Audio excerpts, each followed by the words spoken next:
Bonjour à tous. On vous parle très rapidement de Dametis, qui nous sommes. Nous sommes en fait une entreprise de services et également un éditeur de logiciels.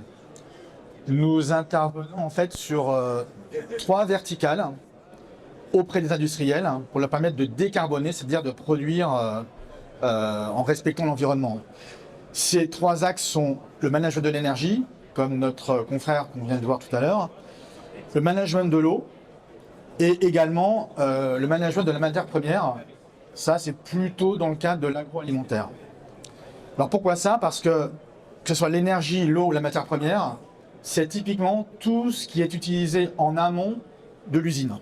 Et donc l'objectif, c'est quoi? C'est de monitorer ces données, de faire intervenir des algorithmes et de l'intelligence artificielle pour proposer de manière quasi systématique des axes d'amélioration qui vont intervenir aussi bien sur l'OPEX que sur le CAPEX.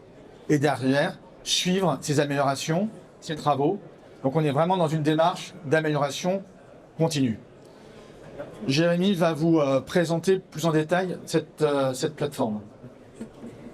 Bonjour à tous. Donc effectivement, je vais vous présenter une des fonctionnalités de la plateforme MyDametis qui permet de réaliser ces objectifs, de les atteindre, qui va être la modélisation. Comment se traduit la modélisation, comment on utilise la modélisation au sein de la plateforme MyDametis pour arriver à nos objectifs. Cette fonctionnalité va nous permettre de créer des jumeaux numériques de vos installations, de vos équipements, de vos installations, de votre usine, au sens large. Effectivement, on va intervenir sur les différents niveaux, ça fait partie de notre théorie des Lego. Ces jumeaux numériques vont nous permettre d'avoir une véritable copie conforme de votre installation et ainsi permettre d'avoir une référence cible pour agir dessus.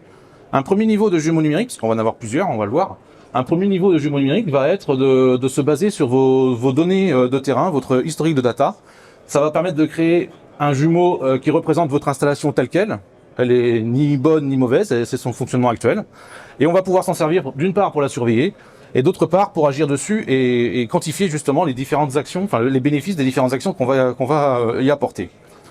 Un autre niveau de jumeaux numériques, et que ça va pas être ce coup-ci, ça va pas être basé sur les données d'acquisition, mais sur des données constructeurs théoriques, ce qui va nous permettre d'avoir une modélisation, d'avoir un jumeau de l'installation optimale. Donc c'est-à-dire théoriquement, je devrais atteindre cette performance. Donc là aussi, ça sert à avoir une référence et à avoir une idée de la marge de manœuvre qu'on est en droit d'attendre pour améliorer la performance de son installation. Pour illustrer mon propos, je vais me baser sur une installation. Alors, en l'occurrence, on voit une centrale d'eau glacée qui est schématisée sous forme de synoptique. Ça, c'est un module disponible dans la plateforme MyDametis qui permet de suivre en qui permet de suivre en continu ces installations avec les différents capteurs relevés sur le site. Pour ceux qui connaissent ce type d'installation est régi par un ensemble de points de fonctionnement, des pressions de condensation, débit, température, toutes ces choses-là. On va voir par la suite qu'en jouant sur ces points de fonctionnement, on peut améliorer la performance d'une telle installation. Je vous montre comment, rapidement, on fait dans la plateforme MyDametis pour construire un jumeau numérique. C'est assez simple. On utilise ce module qui va nous permettre d'avoir en entrée la possibilité de définir des facteurs influents, donc manuellement, mais aussi à l'aide de l'outil qui nous propose automatiquement, via des analyses, des facteurs qui peuvent expliquer et être liés directement à mon installation. Donc dans mon exemple, ce que je vais fournir aussi une variable que je vais sélectionner pour caractériser mon installation. Donc dans mon exemple, ce qui va m'intéresser, c'est la consommation électrique de cette installation. Et ensuite, je vais avoir dans un second temps fournir des éléments temporels, notamment la période de référence. Ça va représenter la plage d'apprentissage de mon modèle. Donc en général, on la prend assez grosse, on peut aller jusqu'à l'année. Ça a l'avantage, si on prend une année par exemple, de couvrir les différents scénarios que peut rencontrer notre installation, les saisons, été, hiver, les jours ouvrés, les week-ends, il fait jour, il fait nuit, les heures creuses, les heures pleines, enfin tous ces ensembles de scénarios vont pouvoir être couverts par le modèle, le jumeau numérique. En sortie de ça, on va avoir donc notre jumeau numérique qui va nous calculer un écart entre la réalité et la théorie, un écart en continu, donc ça c'est important de savoir que cet écart est calculé en continu. On va aussi avoir en parallèle de cette valeur des informations supplémentaires qui vont nous apporter des éléments sur la pertinence du résultat. Ça, c'est très important d'avoir ces informations en plus, parce que un écart affiché n'est pas forcément fiable si les paramètres utilisés sont pas dans la même rangeabilité que la période d'apprentissage, ne sont pas, sont liés à des capteurs qui sont défaillants. Ça arrive souvent. Hein. On peut avoir une détection de dérive et en fait c'est pas l'installation qui dérive, c'est juste le capteur qui est pas bon. Donc on va avoir ce niveau de détection aussi au sein de la plateforme.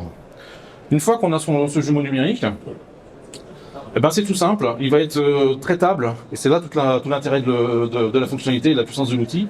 Il va être utilisable comme n'importe quelle autre variable, on va dire, dans la plateforme.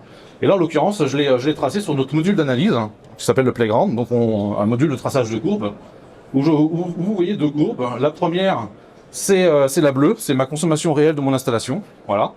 Et en verte, c'est ma consommation représentée par mon jumeau numérique. On voit sur la partie de gauche que pendant ce moment-là, tout se passe bien. Hein, les courbes sont un peu parallèles, sont un peu superposées. Pas de problème de fonctionnement. Par contre, ici, on remarque deux dérives. Effectivement, on voit significativement la position bleue. Donc je le rappelle, hein, c'est la consommation réelle qui est légèrement supérieure à la position verte. Donc effectivement, il y a eu des dysfonctionnements. Donc ça, dans un système d'alarme, on est directement alerté de la dérive de l'installation. Je vais avoir un petit zoom. Voilà. On voit très clairement la dérive à ce niveau-là. En jouant sur l'installation pour réparer ces dérives-là, on a vu, comme je l'expliquais tout à l'heure, qu'on avait la possibilité d'agir sur des points de fonctionnement pour améliorer la performance de l'installation. L'idée, c'est que je vais faire une action de performance, d'augmentation de performance, et je vais me servir de mon jumeau numérique pour la valider, pour la quantifier.